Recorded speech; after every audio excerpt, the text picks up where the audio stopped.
Hi! Hello! నమస్తే అండి. మన ఇంట్లో పిల్లలందరూ కూడా చాలా సార్లు మాట వినరండి. ఎందుకో తెలుసా? బాగా యాక్టివ్‌గా ఉంటారు. చాలా హైపర్ యాక్టివ్ అసలు పిల్లలు. ఎంత యాక్టివ్ అంటే ఫోన్‌లో చాలా బిజీ అయిపోయుంటారు. అందుకే మనతో టైమ్ స్పెండ్ చేయరండి చాలా మంది పిల్లలు కూడా.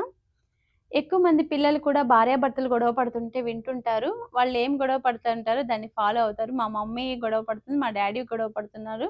నేను గొడవ పడాలి గదా! అని అమ్మతోనూ, నాన్నతోనూ గొడవ పడుతూ ఉంటారండి. అంటే నేను దీన్ని ఎందుకు చెప్తున్నానంటే, మన పెంపకము, మనం ఉండే విధి విధానాన్ని బట్టే మన పిల్లలు మనల్ని అనుసరిస్తూ ఉంటారు. ఏ తల్లిదండ్రులు కూడా ఇంట్లో గొడవ పడకండి. పిల్లల ముందర గొడవ పడ్డాము అనుకో, మనం వాళ్ళ ముందర చులకన అవ్వడమే కాకోకుండా, వాళ్ళు చదువు మీద ఫోకస్ చెయ్యరు. చదువనే కాదండి, దేని మీద ఫోకస్ చెయ్యరు. కొంతమంది మాత్రం ఎవ్వరెట్లా కొట్టుకొని చచ్చినా కూడా వాళ్ళ ఎంజాయ్‌మెంట్ వాళ్ళు చేస్తూ ఉంటారు. ఇంక కొంతమంది మా అమ్మ, మా నాన్న ఇలా గొడవ పడుతున్నారు కదా! నేనేదైనా సాధించాలి, వీళ్ళ గొడవలను తగ్గిచ్చాలి అనే పిల్లలు కూడా చాలా మంది ఉంటారు. అందరూ ఒకే రకంగా ఉండదండి. ఎందుకంటే హ్యూమన్ బీయింగ్ కదా! డిఫరెంట్, డిఫరెంట్ ఆలోచనలు చేస్తూనే ఉంటారు. ఒక మనిషిని ఒక కోతితో కంపారిజన్ చేస్తారు. ఎందుకా మేడం మీరు మనిషిని కోతి అంటున్నారని నవ్వుకుంటున్నారా? కాదండి. మనం కోతి నుంచి ఆవిర్భవించిన జీవులం కాబట్టే కోతితో కంపారిజన్ చేస్తున్నాము. ఎందుకంటే ఒక్కొక్క స్టేజ్‌లో ఒక్కొక్క రకంగా ఉంటాం కదండీ! దానికంటూ ఒక గోల్ ఉండదు. ఒక యాంబిషన్ ఉండదు. ఈ చెట్టుకి ఎగురుతుంది, ఆ పండు తింటుంది. ఇంకో చెట్టుకి ఎగురుతుంది, ఇంకో పండు తింటుంది.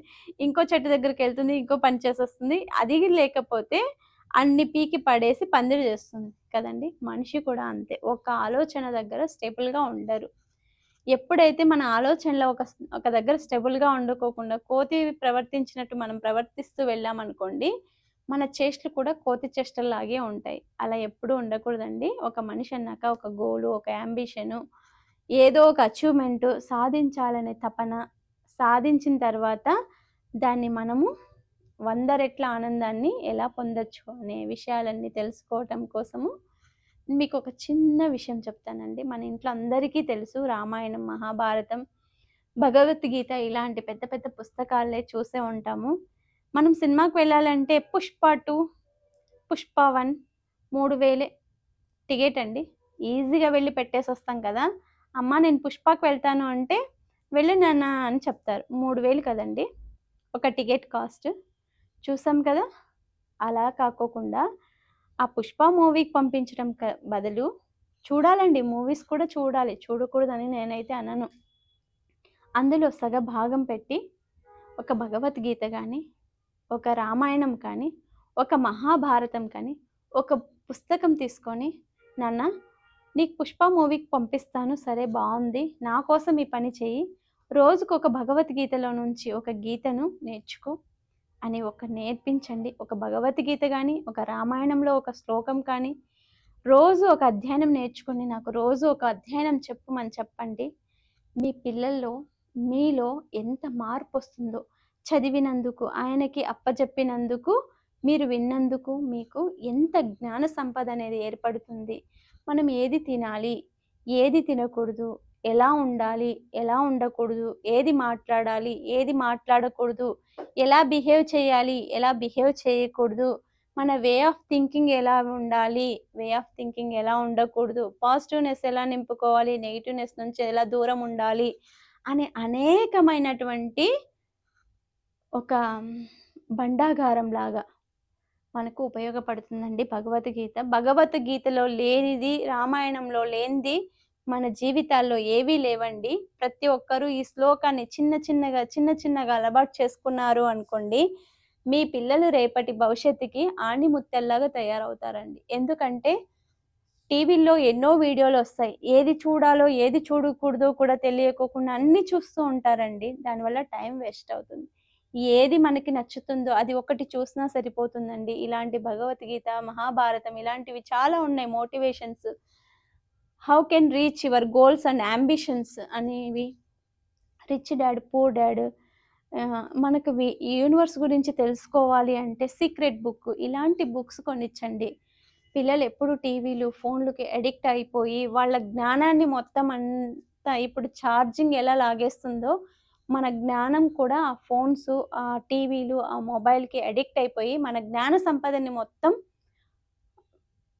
ఏమీ లేకోకుండా లాస్ చేసి పడేస్తుందండి. దానివల్ల మనకు జరిగేది నష్టమే కానీ లాభం ఉండదు. ఒక 5 నిమిషాలు చూడాలండి. అప్‌డేట్స్ ఏవున్నాయి? ఏం జరుగుతుంది? సొసైటీలో ఏం జరుగుతుందంటే నౌ డేస్ మీడియా కూడా చాలా అవసరము. మంచికి ఉపయోగించండి. చెడ్డకు మాత్రం ఉపయోగించుకోకండి. పిల్లలకి ఫోను నుంచి దూరం చేసి వాళ్ళ విధి విధానాల్ని అలపరచాలంటే ఇలాంటి మహాభారతము, భగవద్గీత ప్రతి జంక్షన్ దగ్గర హరే రామ, హరే కృష్ణ అనుకుంటూ బుక్కులు అమ్మటానికొస్తారండి. మనం ఎంతమంది కొంటాం భగవద్గీత చెప్పండి?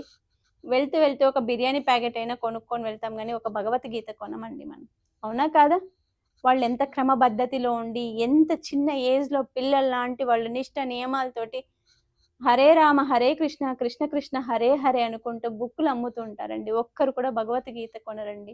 నాకు కూడా చాలా బాధ అనిపిస్తుంది. ట్రాఫిక్‌లో వీళ్ళు ఇలా వాళ్ళ బాధేంటో తెలుసా? 100 బుక్కులు తెచ్చినప్పుడు ఒక బుక్ అయినా సేల్ కాదా? మేము ఒకరికి భగవద్గీత ఇస్తే, వాళ్ళు చదివితే, వాళ్ళ జీవితాలు ఉద్ధరించబడతాయి అనే ఒక ఉద్దేశంతో వాళ్ళు కూడా అమ్ముతారండి. ఆ అమ్మిన వచ్చిన డబ్బు నుంచి వాళ్ళ ఆ ట్రస్ట్ ద్వారా 10 మందికి సహాయం చేస్తారే తప్పితే, వాళ్ళు సాధు సన్యాసంలో ఉన్న వాళ్ళకి డబ్బులే దేనికండి? అవసరం లేదు కదా పాపము. మన కోసమే కదా అవి అమ్ముతున్నారు. ఎక్కడైనా ఈసారి కనిపిస్తే తప్పకుండా ఒక భగవద్గీత బుక్కును కొనండి. మీరు వాటిలో ఉన్నటువంటి అధ్యయనాలు చదవండి. పిల్లలకి వివరించండి. పిల్లలు వాటి ద్వారా జ్ఞానాన్ని తెచ్చుకుంటారు. ఆ జ్ఞాన సంపద వల్ల మన బాడీలో ఒక భగవద్గీత చదివితే అండి ప్రతి నరం నరము ప్రతి మన శరీరంలో ఉన్నటువంటి ఈ మాంసం అంతా కూడా మలినమయ్యి ఉందండి. శరీరం అంతా మొత్తం పొల్యూట్ అయ్యిందండి. ఆ పొల్యూట్ అయిన మొత్తం బాడీని మొత్తం అంతా ఫ్లష్‌తో సహా నరాలతో న్యూరాన్ సిస్టమ్‌తో సహా క్లీన్ చేసి పడేస్తుందండి భగవద్గీత. మనం ఎలా ఉండాలి? ఏం చెయ్యాలి? ఎలా ఉంటే మన లైఫ్ డాక్టర్లు, కలెక్టర్లు, ఐఏఎస్‌లు, ఐపీఎస్‌లు కూడా ఉన్నారండి భగవద్గీత చదివేవాళ్ళు. మన జ్ఞాన సంపదని బుక్కుల ద్వారా పెంచుకోవాలి. మన బుక్కులే మనకి ప్రపంచం అనేలాగా బతకాలి. ప్రతి మాంసం ముద్ద శుభ్రం అయిపోతుందండి. మనం ఎన్నో పాపాలు చేసుంటాము. ఒక రోజుకొక మనిషి 5 పుణ్యకార్యాలు చేస్తే 2 ఖచ్చితంగా పాపకార్యాలైతే చేసుంటారు. పాపం అంటే ఎవరినన్నా అనకూడని మాటలైనా అనిండొచ్చు. లేకపోతే మనం మన పద్ధతి వల్ల ఎవరైనా బాధ కూడా పడిండొచ్చు. కాబట్టి ఆ 2 తప్పులు గూడా మన నుంచి జరక్కోకుండా ఉండాలి అంటే, ఈరోజు ఈ 2 తప్పులే మనకి రేపు 4 తప్పులవుతాయండి. ఆ 4 5 అవుతాయి. ఆ 5 10 అవుతాయి. కాబట్టి ఆ 2 కూడా జరక్కోకుండా మనం జాగ్రత్త పడ్డాము అనుకోండి, భగవద్గీత చదవడం ద్వారా మన మాంసము, మన శరీరము, మన బ్రెయిను మొత్తం కూడా క్లియర్ అవుతుందండి. దయచేసి అందరికీ చెప్తున్నాను. పిల్లలకి భగవద్గీతను ఎలా నేర్చుకోవాలి? ఎలా చదువుకోవాలి? ఎలా చదివితే మనం ఉన్నతమైన స్థానానికి వెళ్తాము? ఏవైనా అచీవ్‌మెంట్స్, గోల్స్ 24 గంటలు పిల్లలు బుక్కులే చదవరు కదండీ! ఒక మోటివేషన్ బుక్ చదువుతారు. లేకపోతే ఒక ఇలాంటివి కొనిచ్చండి. వాళ్ళలో ఒక మేధాశక్తి బుక్ చదవడం వల్ల ఒక మేధా జ్ఞానం అనేది బయటికొస్తుందండి. ఇలాంటివి మోటివేషన్స్ ఎవరికైనా కావాలి అంటే తప్పకుండా మన వీడియో ద్వారా రావచ్చండి. పిల్లలు చదువుకోకోకుండా ఫోన్‌కి అడిక్ట్ అయ్యి ఎక్కువ కేసెస్ కూడా పిల్లల్లో ఇవే వస్తుందండి. ఆ 'పుష్ప' మూవీ ద్వారా కూడా పిల్లలు చాలా ఇలా 'పుష్ప' డైలాగులు చెప్పుకుంటూ తిరుగుతున్నారని చాలామంది బాధపడ్డారండి. ఆ మూవీ మంచిదో, చెడ్డదో మీకే తెలియాలి. నేనైతే చూడలేదు. నాకు చూడాలని కూడా అనిపించలేదు. ఎందుకంటే 'పుష్ప' మూవీలో మంచి ఉండొచ్చు, చెడ్డ ఉండొచ్చు. నేను చూసాను. ఒక బిట్ ఏదో చూసానండి. కానీ అందులో ఒక వాళ్ళ చెల్లికి జరిగిన అన్యాయం మీద పోరాటం చేశాడండి అల్లు అర్జున్ గారు. ఆ బిట్ నాకు చాలా నచ్చింది. దాంట్లో మంచిది మాత్రమే తీసుకోండి. చెడు మాత్రం తీసుకోకండి. అందరూ బావుండాలి. అందులో మనం ఉండాలని కోరుకుంటూ ఈ వీడియో మీకు షేర్ చేస్తున్నాను.